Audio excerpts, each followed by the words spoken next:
All right, good afternoon, everyone, and welcome to part 2 of this year's AEC Leadership Conference, Leading Through Collaboration. I want to welcome everyone to this part, and again, I want to say thank you to our wonderful sponsors for this program and participants in the program. Today, we have the great pleasure of meeting Bernie and Claire. You will meet them in a moment. And they are going to be talking about collaborating, building and managing complex teams over Zoom, which is something they've done and which is in the many ways that we have been communicating more and more since COVID. It's a really interesting story. Thank you to Whiting Turner, E2 Structural Engineers, Demio, AP Construction Company, Viking Construction Company, Antonazi Associates, Fuss & O'Neill for their incredible support for this program this year and over the years. We have the privilege of having many collaborating organizations. They support what we do and we support what they do. Thank you to ABC Connecticut, AIA Connecticut, the Connecticut Concrete Promotion Council, the Connecticut Ready Mix Concrete Association, Construction Users Roundtable, of which we are the New England Council, SMPS Connecticut, and our friends at High Profile, which is our media sponsor. Thank you, as always, to our annual sponsors, Milo Tango, Interstate Electric Services, IMTL, Pratt & Whitney, and Tucker Mechanical Company. Thank you to our incredible planning committee, Caitlin Doberfil, who will be speaking in a moment, Jim Cecil, our co-chairs, Mike Ailes from Antonazi Associates, Tiffany Cartier from Fuss & O'Neill, and Tony Messina. Don't forget to join us on Thursday for the next step in this journey, which will be exploring communication with technology and thinking about what Procore is thinking about. How do they look at those issues that we deal with in terms of communication? And also, don't forget, if you are looking for AIA learning units or CCM recertification points, communicate with us, communicate with the office at admin@construction.org, and we will make that happen. So without further ado, I will stop sharing my screen and turn it over to Caitlin Doberfil to introduce today's speakers. Thank you, Caitlin. No problem. Thank you, Nancy, for getting us kicked off. So as Nancy mentioned, I'm Caitlin Doberfil from Gilbane Building Company, and it's my pleasure to get to introduce Bernie Craig and Claire Drummond with Wexford. And the reason, as you saw, I've been part of this planning committee for the last 6 years and recently just moved to California. And I started on a project in California with the University of California Davis Health Center, and I had the honor of being on this project. Started up last March, and first coming onto this project, I was learning a new owner, a new client, and I got introduced to the construction team. That included Wexford as the developer, again, UC Davis as the owner, and then Whiting Turner as the contractor, as well as the design team, including AEI, ZGF, Thornton Tomasetti, a number of others. And one thing that I found so interesting was how Bernie and Claire, and in general, how coming onto that project site, how united everyone was, and how the team collaborated. And I had not been on a project like that. And the fact that all of that had started over a year before I came on the project in March of 2023, that the collaboration was just incredible. And the teamwork was so incredible. And again, having that been started right as the pandemic, we all experienced that but being able to make that connection in the midst of that, I was very impressed. So throughout this process of being on this project, I've been learning all the different dynamics of a very difficult client, but also of the battles of working with different tradespeople who and stakeholders who are all over the country. So I had recommended that Bernie and Claire come on to present and tell their story. So I hope you all enjoy. Thank you, Caitlin. Thank you very much. All right, we're going to pull up some beautiful visuals to walk through our project and the process. We'll do some quick introductions, but I think it's really critical to see how different Bernie and I communicate, and you'll see that throughout the whole presentation. And to Caitlin's point, it really makes for a better team because we come from such different perspectives. So while we're talking to the same slide, we're going to have different styles, we're going to have different perspectives on it, and the way that we handle the situation might be unique from one another, but that collaboration of us coming together and merging to find the best way forward, I think has benefited our remarkably complex and large project. So you want to do a quick intro? Hi, I'm Bernie Craig. I'm with Wexford. I've been with Wexford for about approximately 20 years since its start. I'm the executive director of construction on the West Coast. I basically am responsible for all things construction, budgets, and schedules. I'm in a position of actually helping and choosing the actual teams we work together with, both the A&E teams and CMs, consultants, etc. We build the team basically all construction related items. The other side of the coin is deal, which I'll let Claire explain. We use the term deal as far as all the other business leadership stuff. Catch-all for everything outside of design and construction. So my name is Claire Drummond. I'm the market executive for Sacramento. So my full-time focus at Wexford is on Aggie Square in UC Davis. I've been with the company for 4 years, but I've had the privilege of working in the Wexford ethos my entire career with other partners that work with and around Wexford. So I've known the methodology and the style for a while. To Caitlin's point, we did start this project entirely within COVID. So we received the RFP award at the end of 2019. And this is Wexford's first project in California. And the first 16, 18 months were entirely over Zoom. And that creates its own set of remarkable complexities, but also opportunities. So we're going to go through and talk through a little bit more of that. I want to invite you guys to engage, because one of the key things about working in a remote environment is no one really likes to be spoken to for a full 75 minutes. So there are going to be some case studies, some questions. I can't see you guys, so hopefully Caitlin can help me unmute and have you guys jump in. But we're starting off with a question to the group, if I can get the screens to move forward. All right, does anyone know who this gentleman is? His name is Louis Latimer. Have any of you ever heard of him? He's an East Coast guy.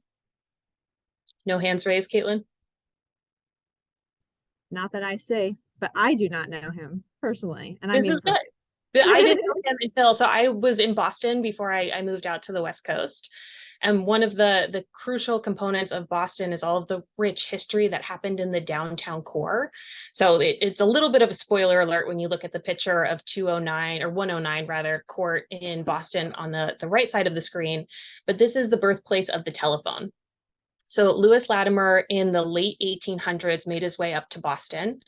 He started with a military background and then started essentially as a mailman in one of these buildings.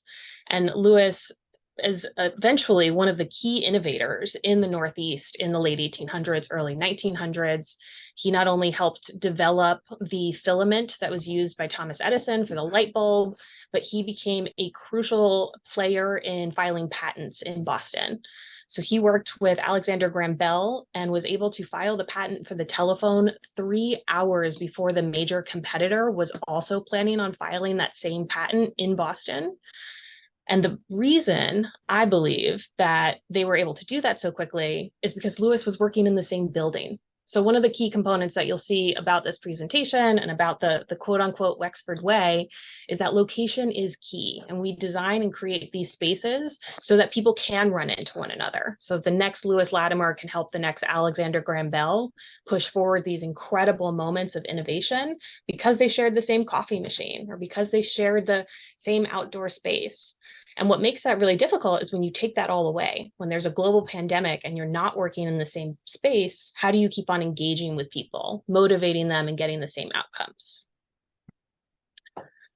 So a little bit about Wexford. We are a developer that's been around 20 years. We only develop what we call knowledge communities. Other people call them innovation districts or communities, but the goal is to work exclusively with universities. So we identify and court powerhouses in research, in innovation, in student success. And then we work with them to RFP and develop land that creates these P3s, public-private partnerships. So the goal is that the university takes space, but they're clustered with other industry tenants. And that's really where we see the magic happen of pushing innovation forward by breaking down that cap and town, the ivory tower of keeping universities on one side of the street and business on the other. We want to intersect those two. So Bernie has been working in the East Coast for many years. You want to talk a little bit about North Carolina? In North Carolina, we actually started a few projects that were part of the Winston-Salem Wake Forest University. A bunch of old R.J. Reynolds plants that were abandoned about 30 years ago. There were some national historical tax credits that were involved, plus Wake Forest wanted to open up an innovation quarter where they could bring science and everything else, retail and so forth. Our first building there was in 2008. Where we basically took a 330,000 square foot tobacco plant and turned it into a major lab, 80% lab, 20% office facility, 16,000 square foot atrium, multiple office as far as shared labs and so forth. Everything else. After 2008, we stopped building. About 9 years later, we have 1.8 million square feet. We renovated actually Bailey Power Plant to turn it into a restaurant mecca with a back courtyard for live music. Edison was one of the designers of the power plant that we were able to keep intact and so forth. So it was a very successful project in our part, plus our involvement in the community. We built a 3.5 acre park. We did about 4.5 miles worth of street work as far as putting all the lines on the ground. It was one of the best partnerships we've had. We have long-term relationships there now. And again, we are building another building for the Eye Institute on property that Wake Forest and Winston-Salem actually wants us to assist with. And from there, we actually went to Charlotte, which we're currently doing the Pearl with Atrium Health and Wake Forest. And we did work with Duke in Durham that I built another 360,000 square foot building that Duke is the primary tenant. And we did a garage also. So we were very successful in North Carolina, basically doing the Wexford way and collaborating with most of the universities and the communities. Part of our entire triangle square is the communities is a big part of how we actually succeed in these areas.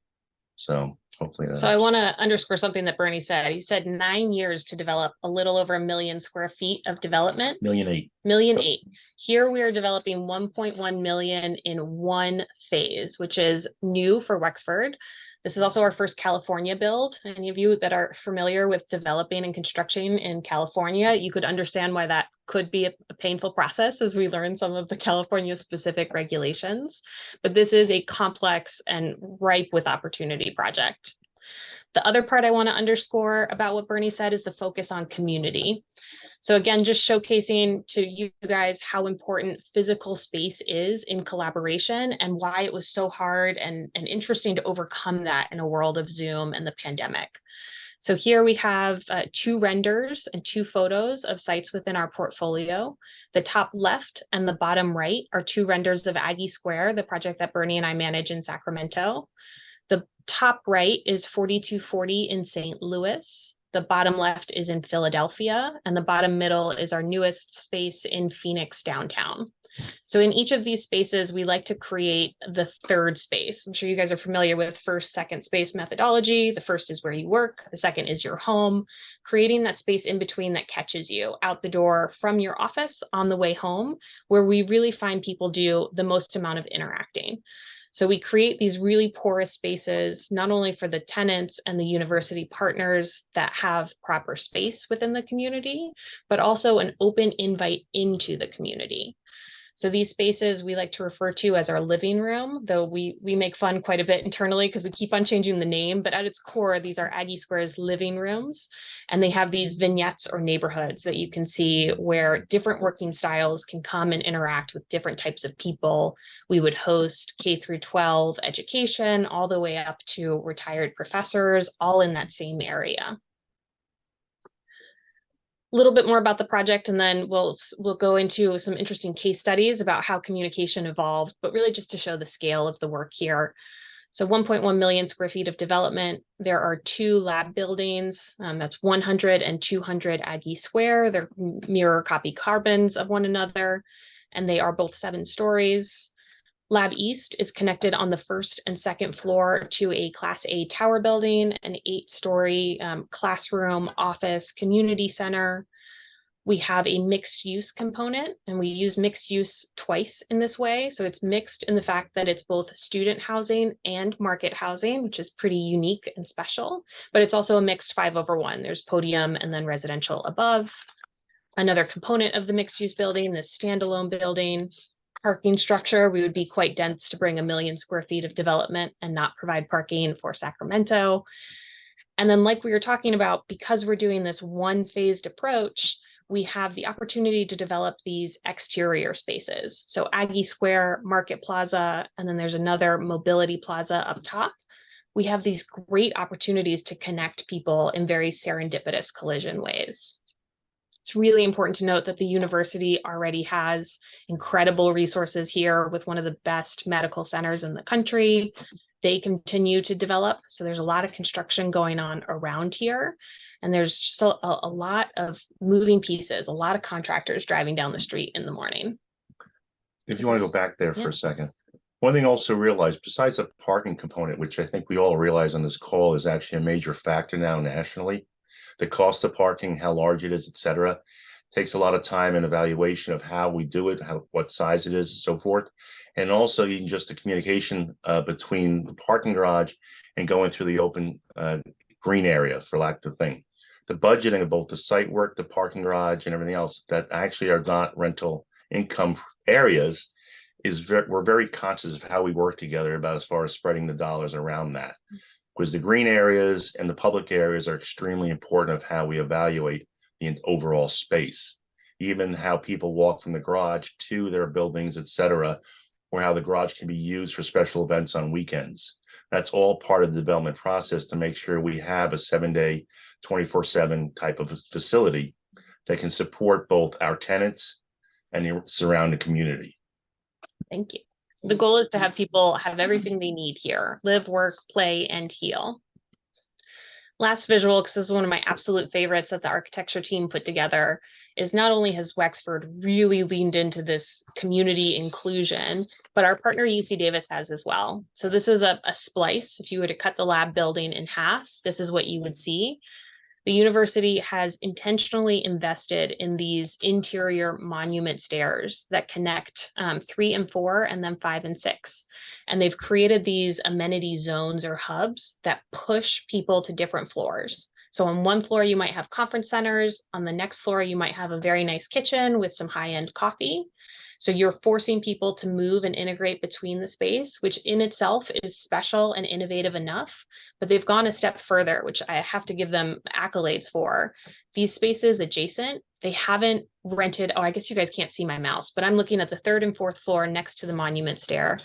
These are for industry partners. So the university has created this entirely porous situation where industry partners are invited in to use the conference center and the coffee, so that, again, they're running into one another in ways that cause innovation, that cause these collisions where conversations that you wouldn't have if your door is closed might precipitate.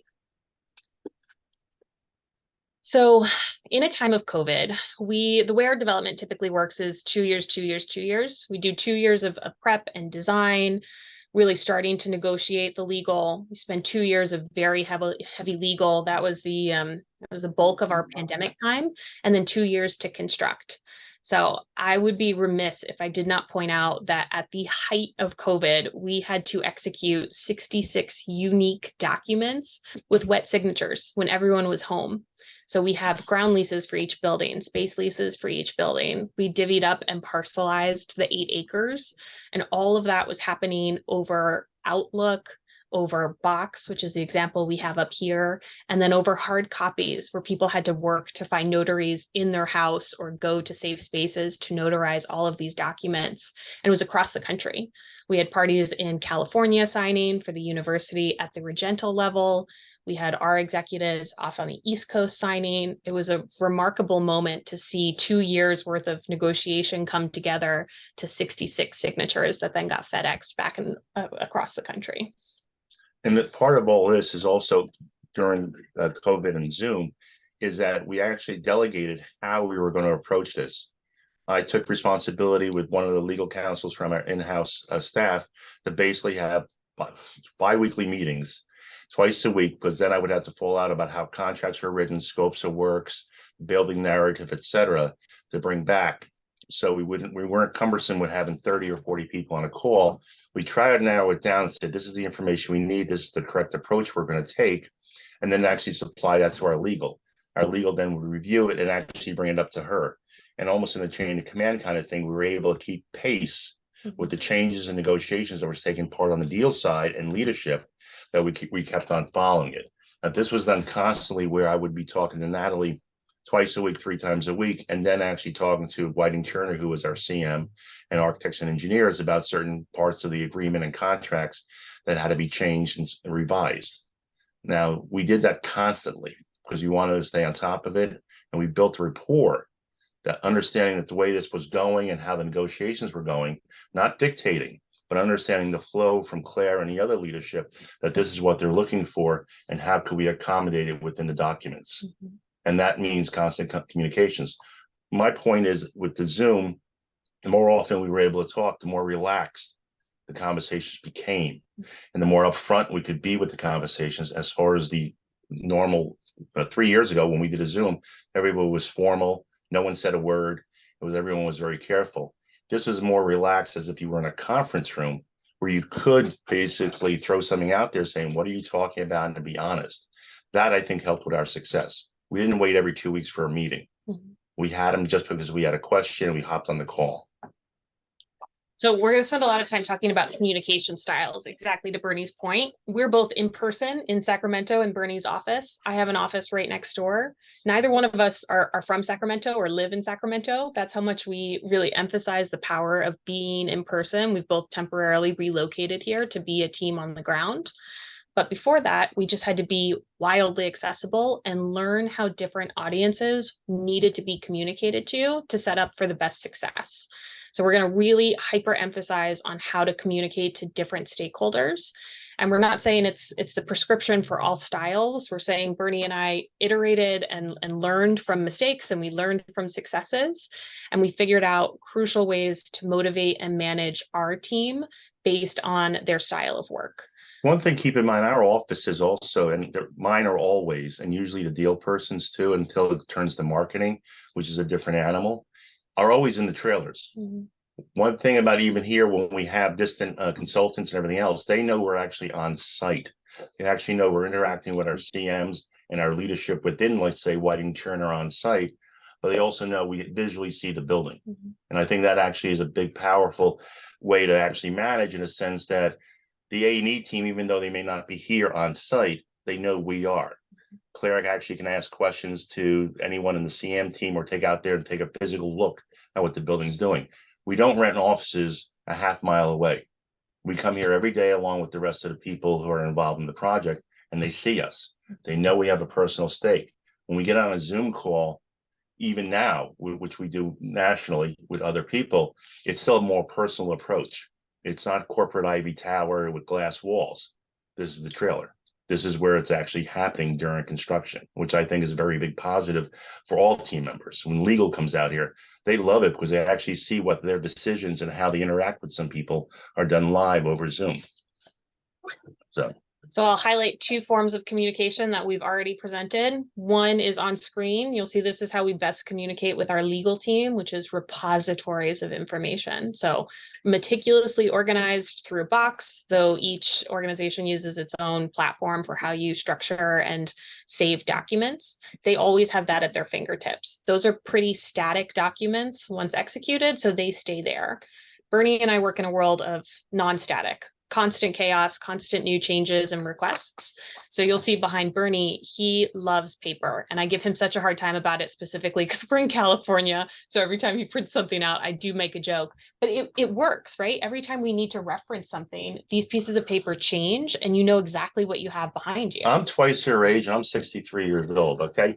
Just a matter of point, when someone comes in because they're on a computer looking for a file and you want to know a schedule or something, I can literally go, oh, you mean this? Mm-hmm.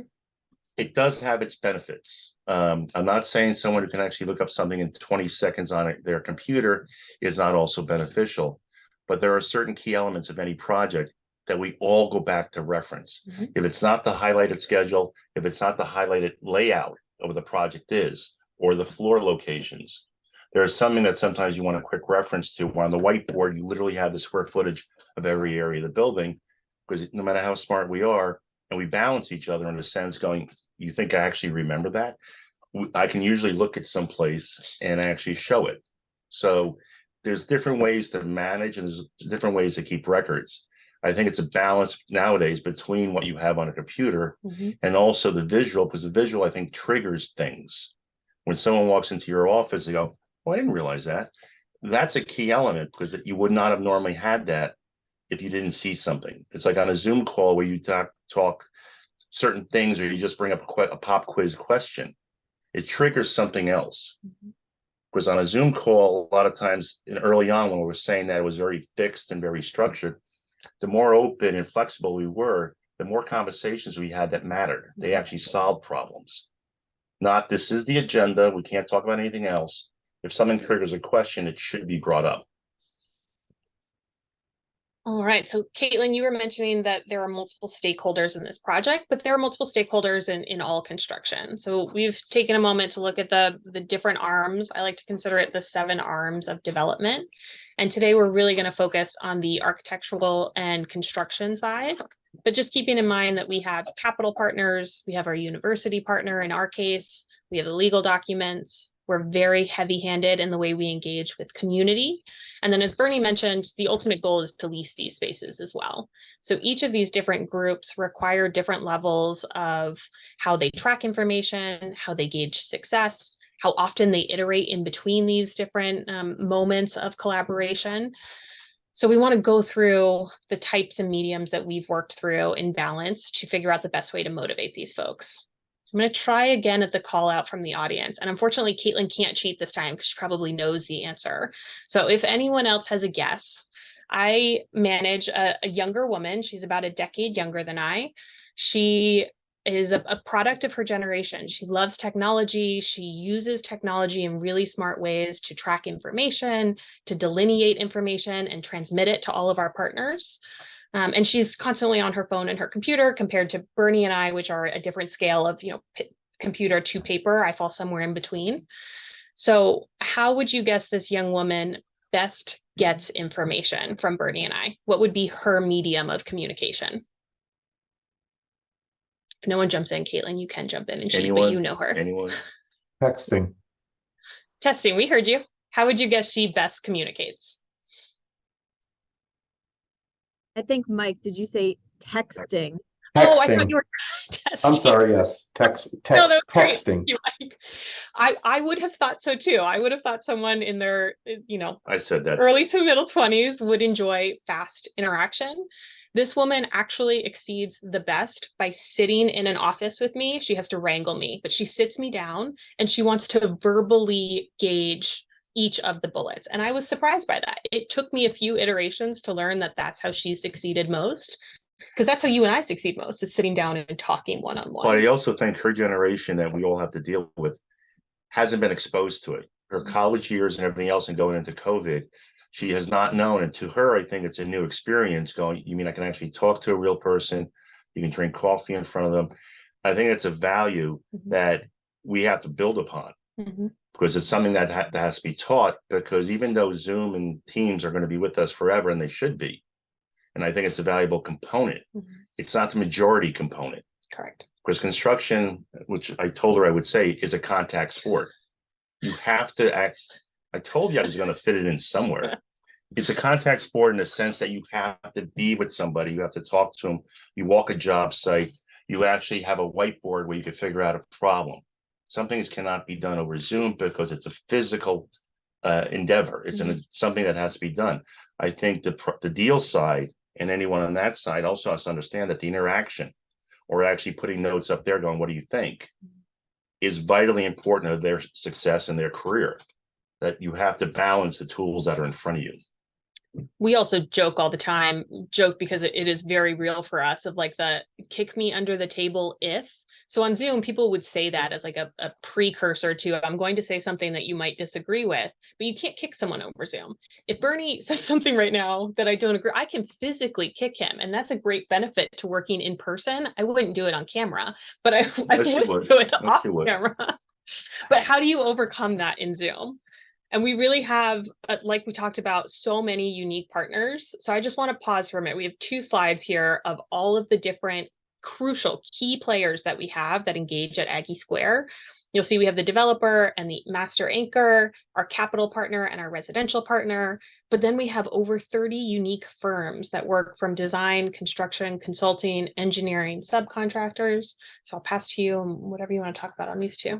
Well, besides the key components, once everything is established, and once, like you said, the legal and closing during COVID was a huge thing to get people together.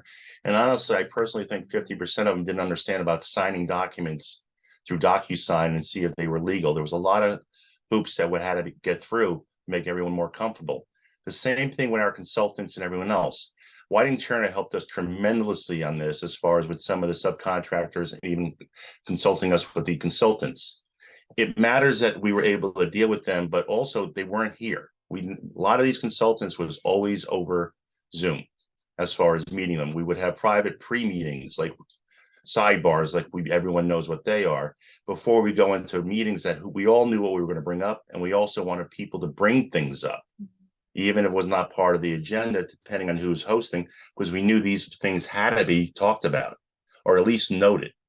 And that thing helped us tremendously to say, let's talk a half hour before the meeting. You'll bring this up, I'll bring this up. Let's just make sure we capture everything so we can move forward at the next meeting.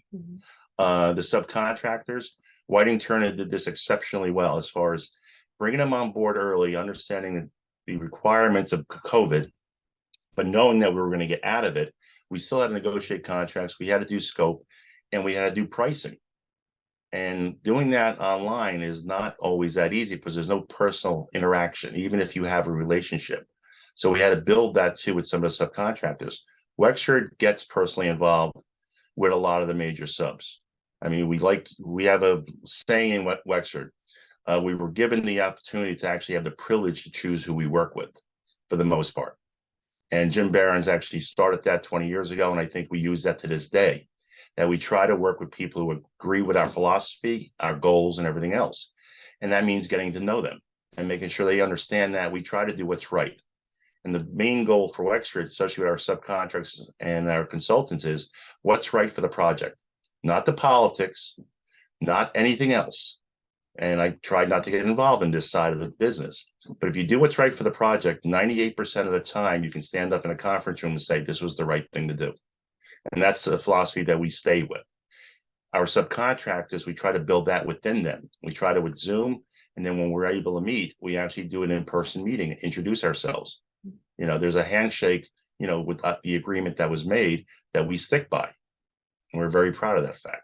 I'm pretty sure you owe me a tattoo of what's right for the project, what's best for the project. It's what's best for the project, always.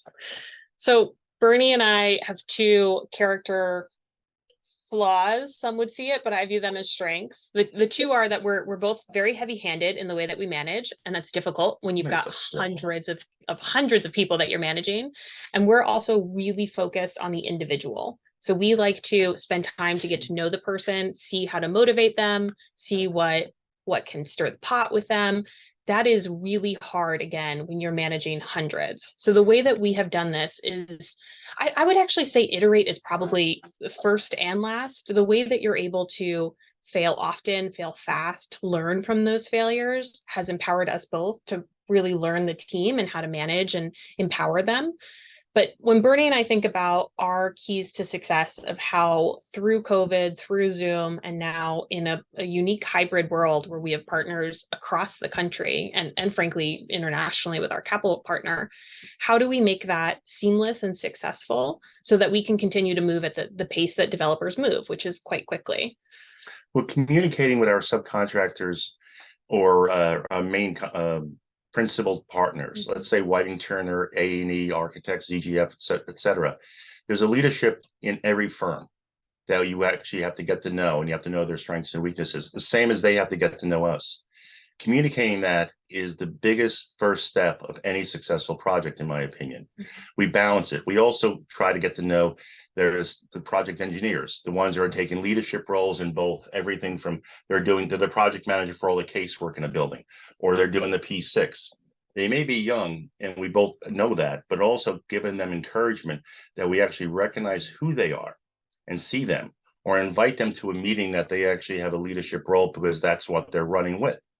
And you do that with the cooperation of the Whiting Turner senior leadership on a project, or on the A&E team. ZGF has leadership, of course, there's always one or two that you also want to work with the people doing it, because developing that talent and also making sure they can do their best work and that we have faith in them. And if they trip, my biggest issue is just tell me, and we can always fix it. Empowering them is a part of the responsibility of running a major project, any project, but it's also part of success. And I think that's one thing, how we communicate from a different view of my construction background and Claire's deal side, because most of these people want to know the big picture. And once you actually see that after the first few months of working with them or saying hi or having lunch with them or a cup of coffee, you realize that they want to learn about the success of something that we're building research buildings. We're doing something really good for the community. We're actually creating something. And that's something that's actually very exciting, at least for us. The one other thing I want to say on this, and then I'll pause for a minute before we start going into communication styles and case studies, is that there's really a showcase component too. So when we're letting go of managing and we're delegating to 10 people who then delegate down, there is millions of dollars of work being done on a daily basis. How do we celebrate those successes? So Bernie is incredible at taking moments of success, and whether it's through swag or whether it's through dinners or large events, really making sure the ice cream truck is actually the most successful, the soft ice cream truck. He wants to make sure people feel celebrated for who they are as personal people and how they're contributing, but also how we celebrate professional moments. So Whiting Turner has done something pretty unique on this project that has been a raving success, which is they brought a film crew on. And every few months, that film crew focuses on a different component of the project. So they've done one specifically on the bricklayer, who is a 100-year-old company in Sacramento. They are a cornerstone of business here. If you spend any time in Sacramento, you know that brick is king. And we developed our own shape for the brick inlay that we have at Aggie Square. We did a whole 10-minute video on that.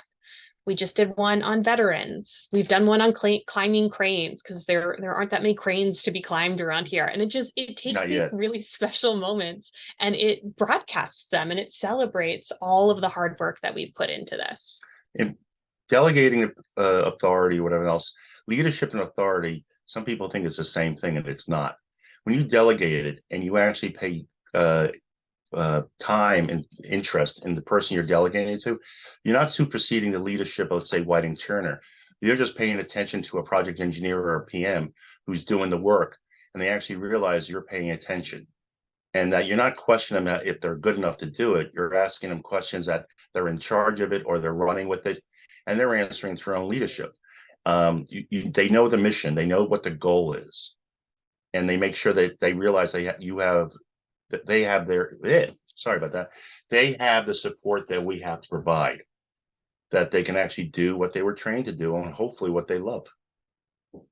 So I'll pause for a minute. Any pushback, any things on this slide or what we've talked to date that you guys are like, oh, I've tried that, it didn't work? Or should we move on to some case studies?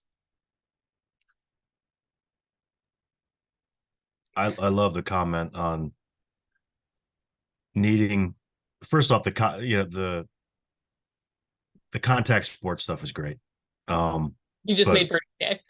I mean, it's real. I mean, there's a lot of us that grew up touching and feeling and needing to hold a hammer in order to be able to see what you're building and how it gets built and understand how a tradesperson is dealing with weather conditions. No offense to California. We did some work out there, and full offense to California weather, that way. I don't want to hear like it rains like once in every 18 months and you can't pour concrete. Okay, it's a little ridiculous because we deal with freeze thaw. But anyway, that's why from being from New York, I got kicked out of the West Coast.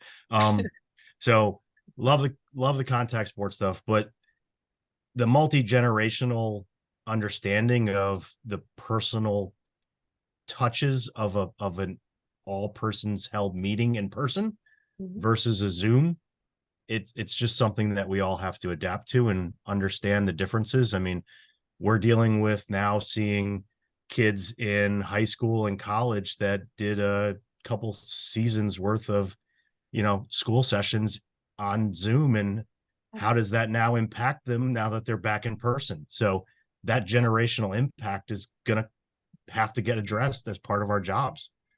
Well, I think part of that helps is that when we do our OEC meetings and we do other meetings, a lot of times Whiting Turner has done that at CGF. They invite, or we agree that we invite additional people who are actually part of the working team. We all know how architects and everyone else works. And between working at home or working isolated, a lot of them work in cubicles doing the actual work. Making sure they can actually be part of a meeting and see how interaction happens over a Zoom call. We're still continuing because you can't get the 60 people in the room that often. We try to do it at least twice a year purposely, just to make sure everyone realizes this is what you're doing.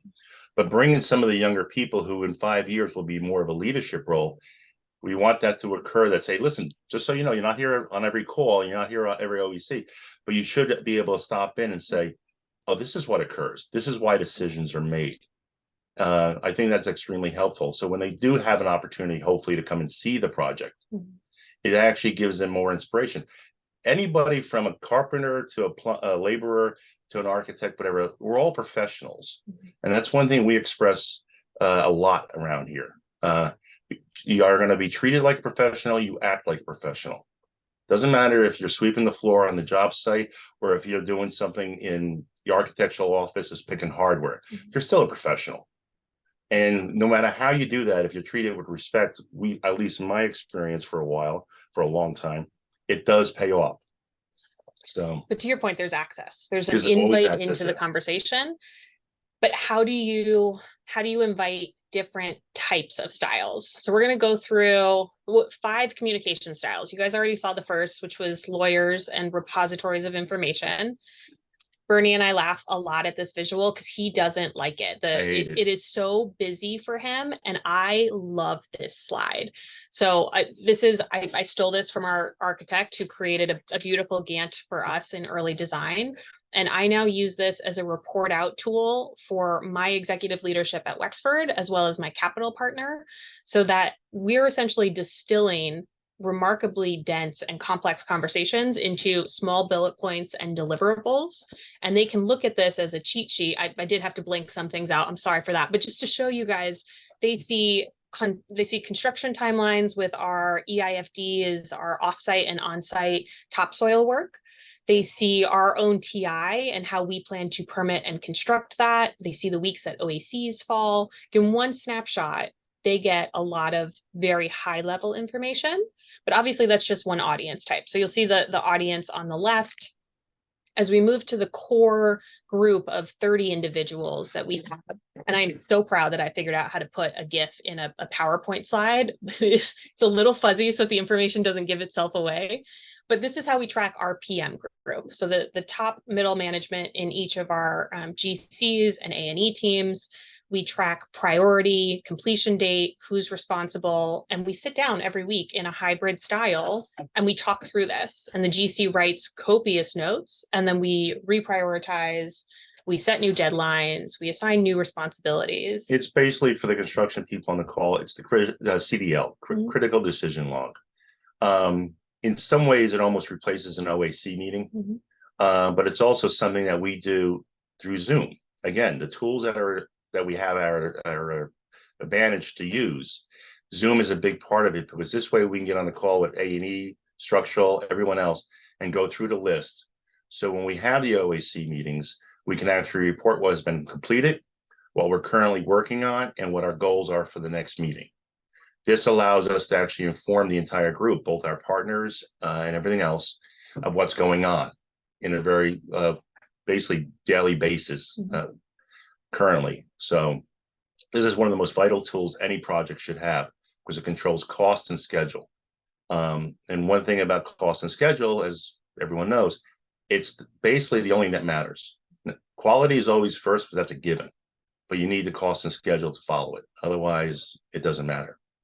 And it doesn't need to be smart sheets. That's what our GC uses, but just the opportunity to keep a record of casual information, I'll call it. This is internal information.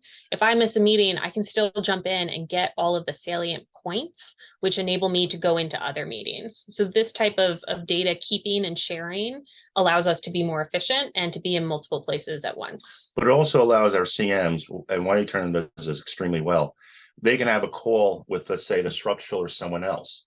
Now, we all want to be basically in the room when everything happens, but once you learn that that's not possible, and over management can be as bad as under management, in my opinion. If you don't learn to delegate properly, it's going to hurt the project. So you learn to trust your people, to say, have the meeting, let's talk afterwards, since I can't be on it. This is a tool that actually helps us with that, because then if I see something show up on this list, which is readily available at all times, I can have a quick call myself over Zoom and say, okay, I was aware of this, where are we going with it? And that's actually extremely important. You can't always be in the room, but you have to learn, after a few months of building a team, you don't mind them in the room. The most important thing you can do in a construction project is learn what not to say in a meeting, in my opinion, because you have to listen and you have to understand the people in the room and the perspectives, because everything actually does matter. And everyone has a different view. You're supposed to manage everybody. We manage people. Solving a problem in the field, honestly, I remember those days, was the easiest part of my life, and I loved it. Managing the different disciplines and the different people involved, who all think they're the only point of view, is what matters. Information to manage them is what we all have to use. And that's why Zoom is such a vital thing. You want to know what the hell's going on, so you can actually talk to people and show them that this is the approach we need to take, and these are the reasons. And on the complete flip side, where Zoom is not available, we'll look at the style of communication for our subcontractors. So these folks obviously need to be in person, and you'll see that their communication style also is based on that. So this is our pull planning trailer. We use this for our OACs. So it is highly visible, highly accessible, and highly mobile. It's constantly, it's the OG form of project management by taking original. You didn't mean old gangster, did you? But you can take the stickers and move them as you need to. And this really facilitates the on the ground communication and support. You want to talk more about that one?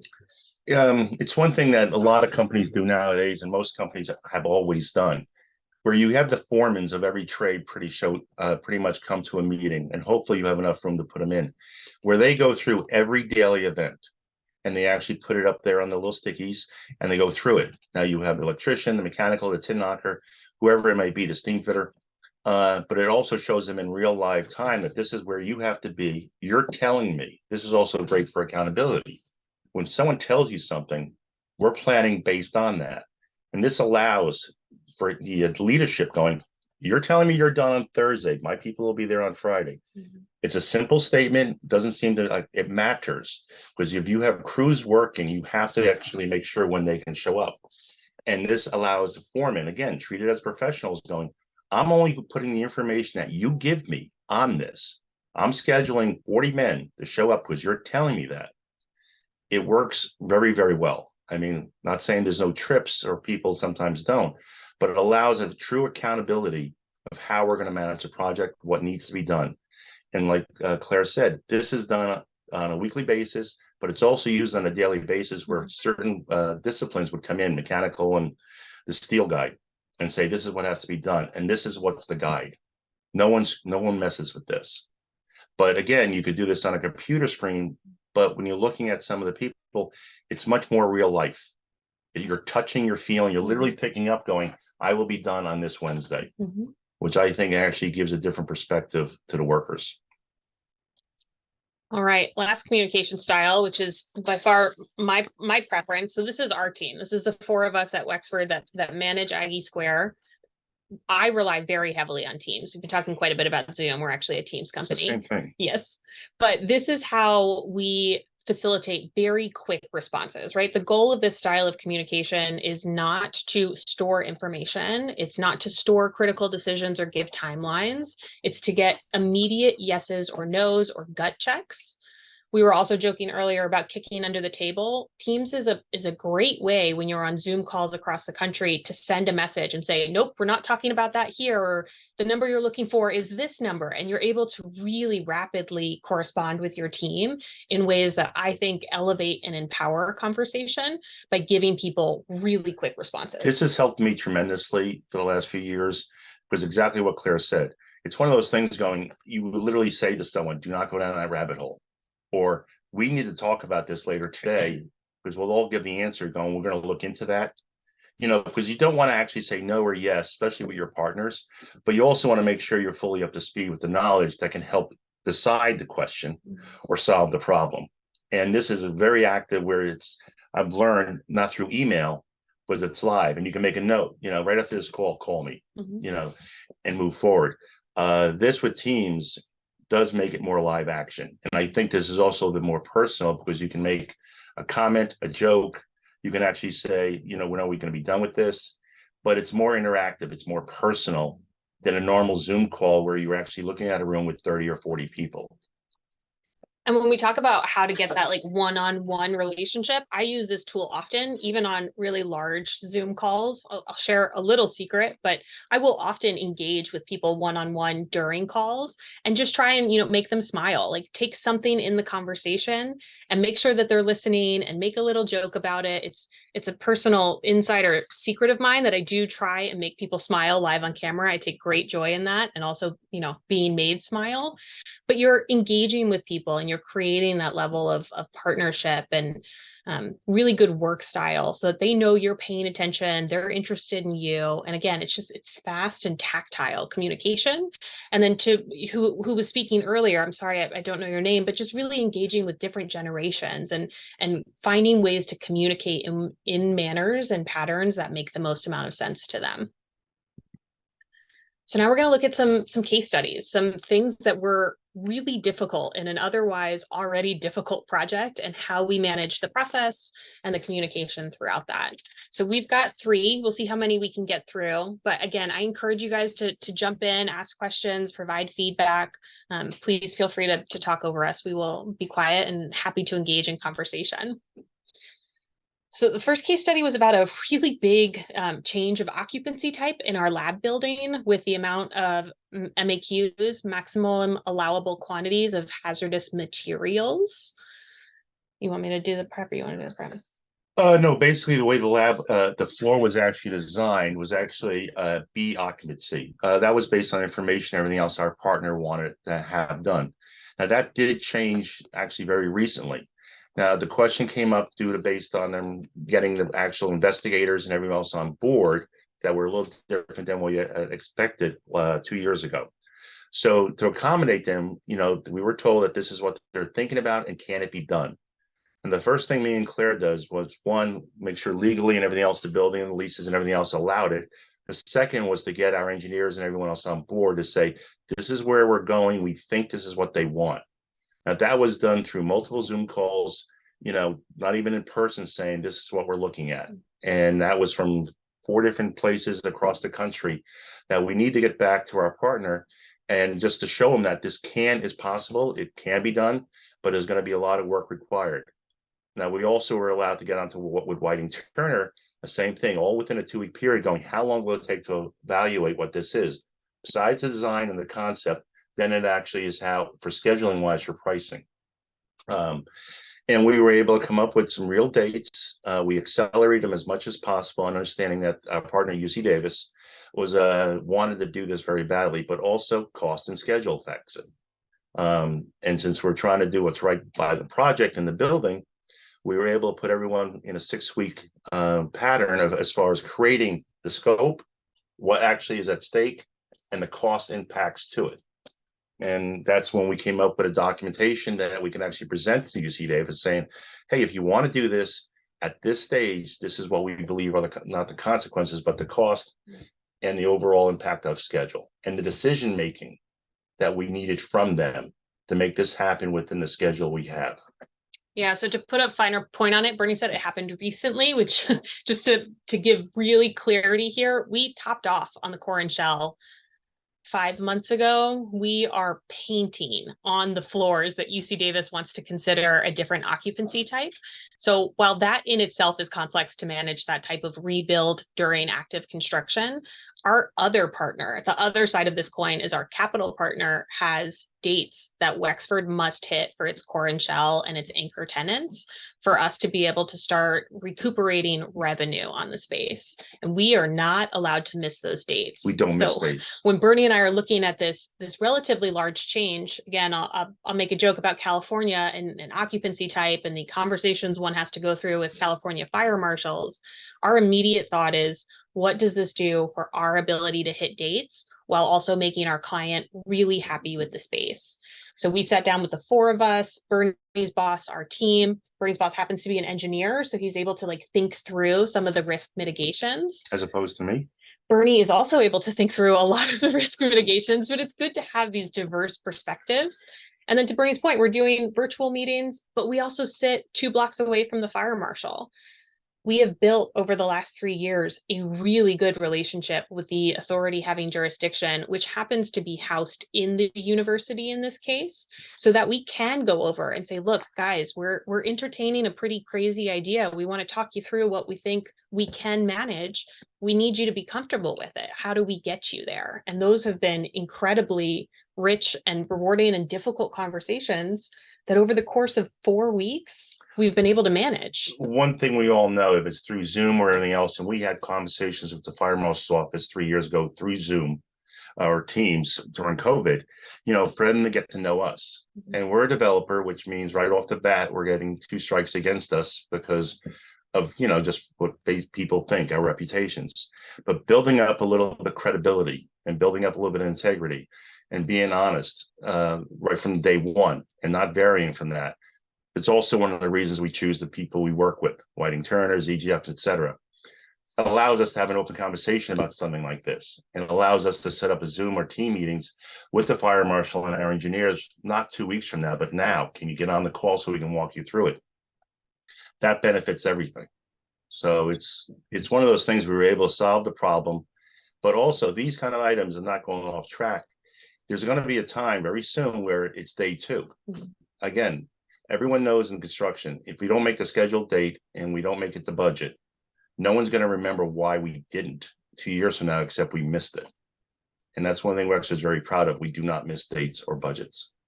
Which requires a lot of collaboration and communication. A lot of it. So we've got Claire and Bernie, I want to make a point right while we're on this one first case study, is because to your point that you were just saying is, and we were talking earlier about the importance of the in-person, the contact sport, the seeing people face to face. And sometimes there's the place for obviously using the Zoom calls, but having that ability to have that conversation, you go over to their office, you come over to our office, you show that there's the importance of the meeting face to face, puts that little bit of urgency on it. So one thing that I'll say that you have done a really fantastic job on this project is respecting the needs for communication that different stakeholders have, respecting the fact that sometimes it's a conversation that can be had virtually, but knowing the impact that will be made when you actually make it a point to go see them. And you've balanced that very well, because also sometimes it can be difficult if you're constantly running into the fire marshal's office and saying, hey, like, how you doing? Let me bring this up to you. So again, there's a balance. Sometimes you can just approach someone, send them a quick text message, send them a Teams message, send them an email. But then there's those other cases that you really need to bring out the big guns. Thank you, Caitlin. That was very nice. Thank you.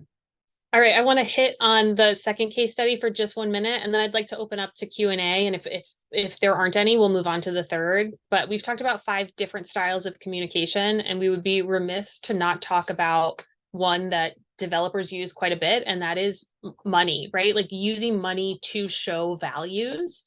We obviously invest a lot in the buildings and in the tenant improvements, but what's really important to Wexford is how we invest, where we invest, and with whom. So we have made a very intentional commitment, not only to spend our construction dollars locally, but also to ensure that we're putting what we call miscellaneous dollars, there's not quite a better word for it, back into our local ecosystem. So Wexford, with the city and the university, before we even started construction, committed to a community benefits partnership agreement. And there were many terms to this agreement, but what's most crucial here is that there were 5 identified zip codes in the area that we wanted to ensure we're hiring from, we're investing back in, and we're really prioritizing both from construction and also in the long term. So Whiting Durner has done an incredible job of getting interns and locally sourced hires from this area. We spend on the left, you'll see our restaurant tab, essentially, how we spend on food and alcohol and entertainment and office supplies, all within these 5 zip codes that we are disrupting with the construction, with all of the changes. How do we invest back in that? But the moment that I'm most proud of with Aggie Square, we've already highlighted a little bit, is in the way that we've been able to spend locally on subcontractors. So the 2 that we really showcase are Muddox, which is the brick company we talked about earlier. They're about 5 miles down the road, and they have been a titan in Sacramento. We have a lot of brick interior and exterior to the building. And then the skin of the building, the all glazing skin, is from a group called Bagatellos, which is also within a 10-mile radius. And they work so hard to hire and invest within the ecosystem. If you don't follow our newsletter from our university partner, you should. There are some excellent stories about how both Bagatellos and Muddox have really supported homegrown growth. And of our entire $1.1 billion investment into this, the fact that to date, we've already spent $50 million just within that 10-mile radius, I think is something to be so incredibly proud of. This project and every project Wexford has done, and even when I was in New York City working as a GC, knowing the community around you, knowing the neighbors is vitally important, because then if something does happen or you need help or you want to support, you actually have a personal connection. And that could be a handshake, you hand out your business cards. In New York, when I ran work in high-rise buildings, you would go to your neighbor above you, below you, and buildings next to you. First thing you did, here's my business card. Please call me before you call someone else to complain. Let me figure out what the problem is. It doesn't change because the project's bigger. What matters is actually outreach, and they actually have a point of contact. And also doing the local restaurants and delis and everything else, you're helping your own community. You're helping people in your own backyard of what project you're doing, that actually they're going to look out for your project because now they feel part of it. And anytime anyone feels part of it, it's like treating construction workers as professionals. I think you get a better relationship. You get a better character of a person going, hey, they treat me really well out here. We get pizzas from them every 2 weeks or whatever else it may be. Ice cream social. Ice cream social. Whatever it may be, you're spending the dollars anyway. Just being smart about it, I just think benefits the overall project. And our partners, UC Davis, the local community, the VFW, and everyone else knows this is what we said 4 years ago. We live by our word. And if we can't do something, I'm also very happy the fact that I'm going to tell you right to your face, we're not doing this. I can't, it's not part of what we usually do. But they know it's not going to be it's going to be real. It's not going to be something that I'm trying to get something away with. We can't donate whatever you want us to do here, but we can do this. At least they can. I'd rather have their respect and their friendship. All right, so we're gonna pause for a minute, open up for Q&A. We got about 10 minutes left. We would love for this to become a conversation, discussion. Things that impacted you guys, things that you want to push back on. Any questions? So I wanted to circle back to your comment about creating Zoom meetings as more informal events. Mm-hmm. And it sounded to me that the secret to that involved the frequency, that it was, you almost had meetings that was more like picking up the phone. Let's hop on Zoom and have a conversation about whatever it was you were problem solving around or needed to communicate. So I just wanted to tease that out a little bit. We do. I mean, the way my office is set up, I can actually use the whiteboard with one of the cameras to show what's going on, since I'm still a computer illiterate.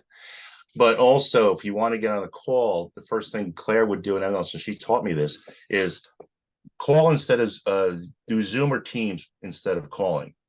That way, the example you want to show or the drawing you want to discuss, it's literally like having them down the hallway. Or in the old days, they would walk by the office or the job site and go, "Can you take a look at this on my drawings?" Well, they can also read your face, right? So before you guys all jumped on, I asked Caitlin to keep her video on so that I could gauge her face. I could see where I should like double down, where I should pull back. That is, and I love a good phone call. I love not having my face on Zoom for 8 hours a day, but that's how you read people. You're able to monitor what excites them, what they want to dismiss. And I think having more casual ones, I'm not a big fan of 30-person Zoom calls. I don't think it's productive. I think it's a waste of everyone's time. I've gotten in trouble for stating that publicly and writing it on an IM message that went to 35 people. I think that leadership and how you actually create that key group is what matters, because then everyone can actually go out to their other groups and actually get the decision made. When you're trying to work through a problem, if it's hardware, you get the hardware project engineer from Whiting Turner, you get the architect on board, you get Caitlin or someone from her office in the construction, UC Davis, going, "Can we just solve this problem? There's 4 of us." Mm-hmm. There's 100 years experience. We all know what we're doing. What's best?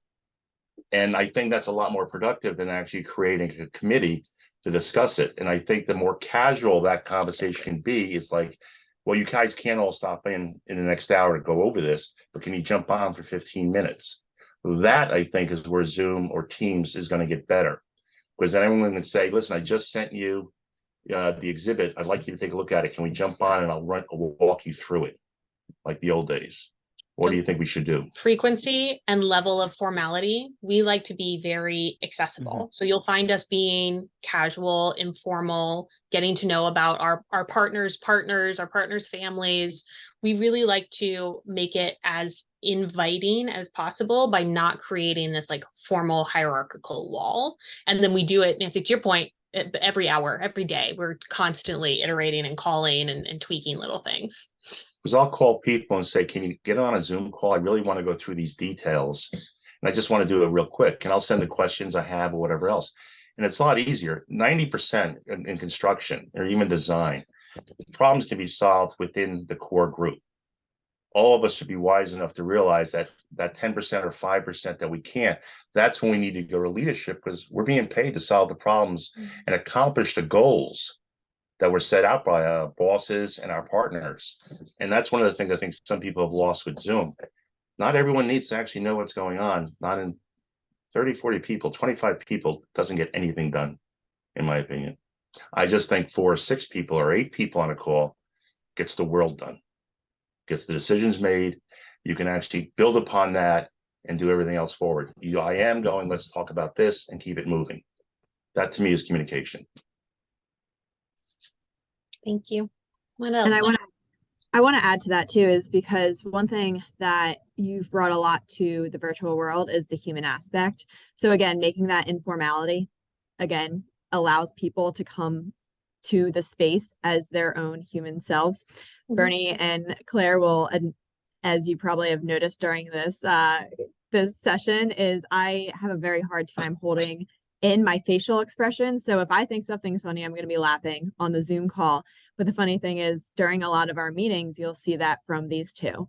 And I think that actually does give a benefit because it makes people more engaged. And to your point again, is it's different when you have 30 people on a call and you don't have that interaction, that engagement. A lot of people are multitasking. That's a big issue that we have with the virtual world as well, is all that multitasking. And I would ask, so this is also kind of a question, is how do you guys furthermore, besides just kind of leading by example, you guys are always engaged, you want others to be engaged, but are there any other tips or tricks to how you get people more actively engaged, make sure they're paying attention?